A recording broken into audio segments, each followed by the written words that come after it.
You know that feeling when the world just seems, well, heavy? Yeah.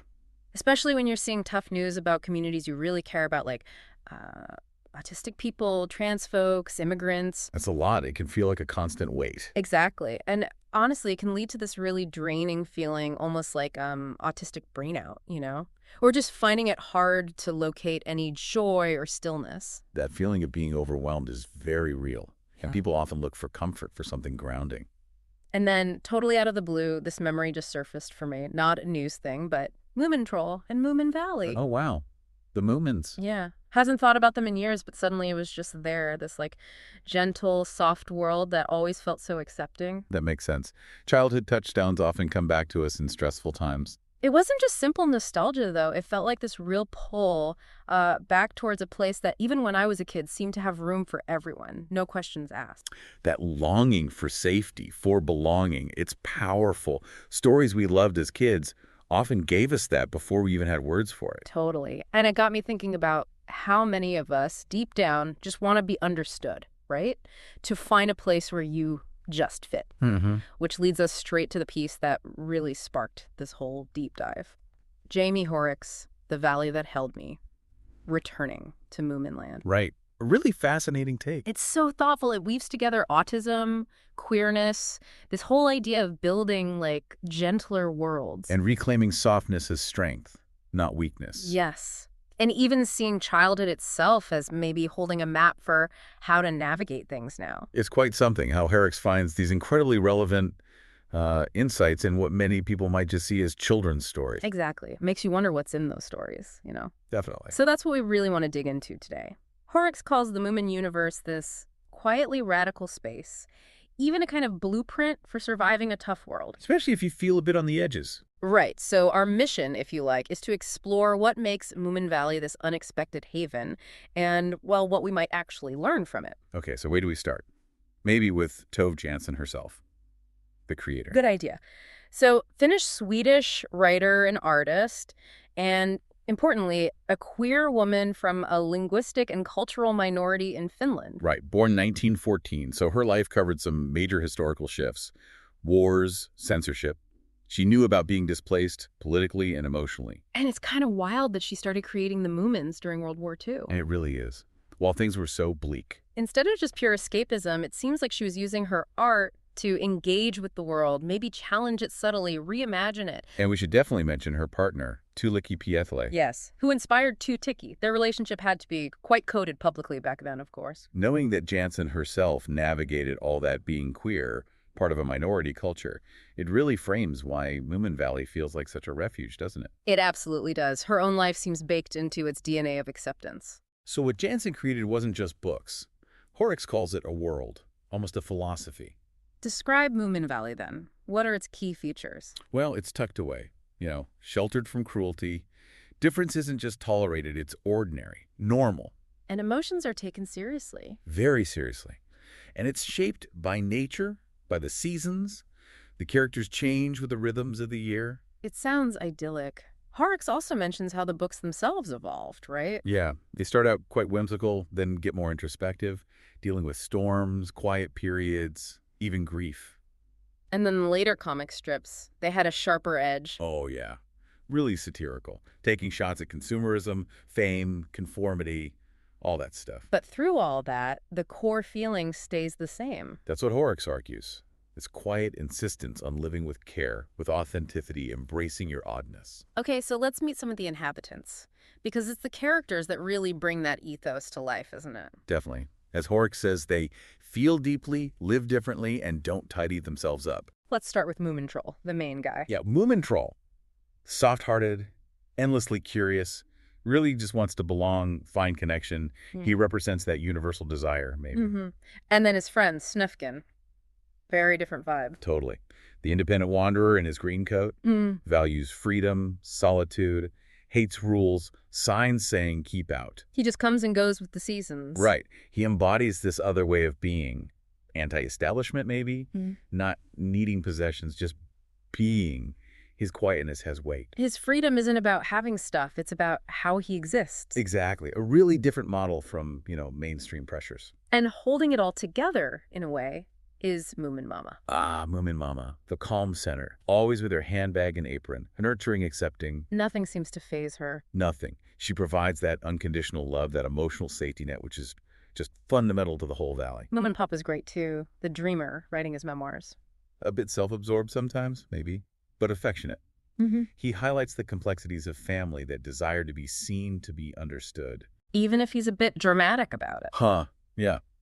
Then there's Little Mai. Oh, Little Mai. Tiny but fierce. Totally unfiltered. She just says the thing everyone else is thinking but won't say. There's real power in her honesty, even if it's sharp. Definitely. Challenging norms just by being herself. And too ticky, inspired by Jansson's partner. Right. Too ticky? Steady, sensible, practical. Especially in winter. He's a builder, sees through panic. Quiet strength. Then there's the Grok, a really interesting one. Yeah, the Grok, often feared because she brings the cold. But Hoerricks frames her as profoundly lonely, longing for warmth she can't quite reach. So her coldness isn't malice, it's isolation. That's the feeling. This deep, unspoken need for connection. It builds on that idea of retreat, but hers is more involuntary, maybe. And we have to mention the Hemulans. Ah, the Hemulans. Obsessed with rules, collecting stamps, organizing everything meticulously. Hoerricks connects them to neurodivergence, right? That intense focus. Yeah, that deep, singular focus, what's sometimes called monotropism, like being totally absorbed in patterns or a specific interest. But maybe also missing the bigger picture sometimes. That's the flip side, perhaps. The potential pitfall of being lost in the details. And Thingamy and Bob, with their secret language. Yes, inseparable, communicating in their unique way. Hoerricks, identifying as a Gestalt language processor, really connects with them. How so? That idea of understanding through feeling, through presence, not necessarily perfect grammar. Their bond is accepted without needing translation. And there are so many others. The worrying Philly jonk, scheming, stinky. The silent hat-fatteners drawn to lightning. Hoerricks calls them all fragments of archetype and truth. That's a lovely phrase. Each showing a different way of being Moomin or human, making the valley whole. Which leads us nicely into how Hoerricks reads the whole Moomin universe as deeply neurodivergent coded. It starts even with the names they suggest. Moomin droll, Snufkin, Philly To jump. sound playful, soft. Yeah, like whole worlds in a single word. Hoerricks links it to the sensory pleasure of language, that Gestalt feeling of just getting it without analysis. It goes way beyond just the names. Oh, absolutely. Hoerricks points out so many things that resonate with neurodivergent experiences, particularly autism. Like the Hemulans collecting you mentioned. Exactly. That intense focus, monotropism, is a prime example. Many autistic people relate to having those deep, absorbing interests. And what about burnout? That's another key insight. How characters just withdraw sometimes, disappear, become still. And it's okay. There's no judgment. Right, like Moomin Troll in Moominland Midwinter, waking up alone in the snow. Yeah, he has to learn to survive the quiet, find new rituals, but there's no pressure to just snap out of it or be normal. He just adapts at his own pace. The way they communicate, too. It's not all verbal, is it? Not at all. There's so much emphasis on gesture, on just being there, on returning after an absence, that quiet understanding. And stimming, like repetitive movements. Accepted without comment. Snufkin pacing, Moomin troll humming, too ticky always carving or tinkering. It's just part of who they are. And the need for retreat. It's just respected. Completely. Snufkin leaving, the Grok appearing only at night, Thingamy and Bob hiding their suitcase. These aren't treated as flaws, just truths about them. It seems the Valley just makes space for those needs. It does, and Hoerricks connects the Grok, specifically, to that feeling they call the autistic ache to belong. That sense of being outside the circle, longing for warmth, but maybe not knowing how to ask. Exactly that. And the powerful idea in Moominvalley that sometimes just your presence, just being there, is enough. You don't always need words. That's really moving. It resonates deeply for many people. Okay, let's shift slightly. Hoerricks also talks a lot about the queer-coded possibilities in Moominvalley. Right. They point to the general atmosphere, the softness, the blurred edges. Less pressure to conform or pay off in specific ways. Exactly. A real acceptance of ambiguity in relationships and identity. And again, Tove Jansson's own life feels relevant here with Tuliki Pidale. Absolutely. Their partnership is sort of embedded in the work, with Tutiki as this clear inspiration. Hoerricks highlights Tutiki's presentation trousers, practical and anchoring presence as conveying a kind of queerness without needing a label. Precisely. It's shown, not told explicitly. A different way of being female, perhaps? That wasn't the norm then? And the relationship between Moomin Troll and Snufkin, that gets mentioned a lot. Oh, definitely. It's intense, full of longing, waiting, unspoken connection. But it's never neatly defined. Moomin Troll waiting for Snufkin to return each spring. And Snufkin, despite his independence, always coming back. Hoerricks links this to experiences of loving deeply without clear labels or understanding, especially maybe in queer experiences. The family structures, too, they aren't exactly conventional. Not at all. Moomin Mama raises this diverse group, welcomes everyone. No emphasis on nuclear families or assumed heterosexuality. Characters drift apart, live together, find new homes. It's very fluid. Very fluid. And identity itself seems fluid. Soft boys, practical girls, characters who don't fit neat boxes. Emotionality is valued, gentle masculinity, strong femininity. Right. And characters are defined more by their relationships, their inner lives, than by possessions or achievements. So Hoerricks sees Moominvalley as offering this early sense of, like, queer belonging before the language was common. Yeah, a space for softness, ambiguity, chosen connections. It makes a lot of sense when you put it all together. Then there's this whole other layer, the anti-capitalist echoes. Right. Hoerricks connects this back to their own grandmother's values. Working class pride, questioning power, honoring the earth, even with that contradictory royal connection in her background. It's an interesting mix. It perhaps gave her a unique perspective on power and value. And you definitely see that suspicion of power and traditional value systems in Moominvalley. For sure. There's an inherent anti-capitalist, environmentalist vibe. Nature has its own logic. Rest is sacred. Ownership is almost violence. There isn't really an economy, is there? Needs are met through care and welcome. Pretty much. And Snufkin is the ultimate anti-property anarchist, as Hoerricks puts it. Tearing down keep out signs. Refusing ownership, traveling light out of principle, resisting rules and surveillance. He embodies that resistance. And the comic strips really leaned into this. Oh yeah, they directly satirize consumerism, chasing fame, exploitation, the whole capitalist logic. And the Moomins trying that stuff, it doesn't work for them. It totally distorts them. It shows those pursuits don't actually lead to fulfillment, just trouble. What Moominvalley does value is leisure, right? Simple pleasures. Absolutely fundamental. Picking mushrooms, floating down the river, watching clouds. These aren't luxuries, they're essentials. Productivity doesn't have this moral weight attached to it. No. And conformity is suspect.